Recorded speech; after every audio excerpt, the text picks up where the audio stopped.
किसी गांव में रघु नाम का किसान रहता था। वह बहुत गरीब था, लेकिन मेहनती और ईमानदार। दिन रात खेतों में काम करता, पर मौसम की मार और पैसों की कमी के कारण उसका गुजारा मुश्किल से होता।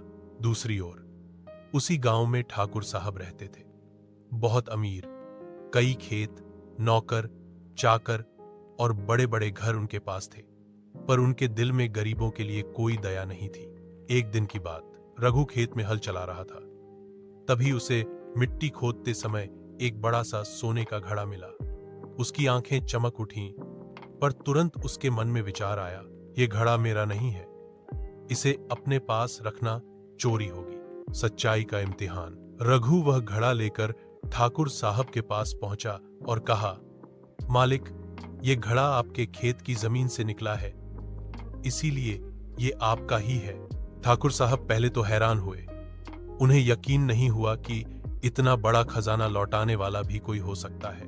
परिणाम, ठाकुर ने सोचा, अगर इतना ईमानदार इंसान मेरे खेतों में काम करेगा तो मेरी दौलत कभी कम नहीं होगी।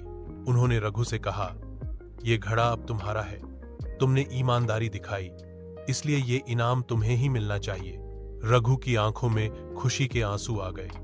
उस दिन से उसका जीवन बदल गया। उसने उस धन से अपने खेतों को संवारा, गांव के बच्चों के लिए स्कूल बनवाया और हर जरूरतमंद की मदद करने लगा।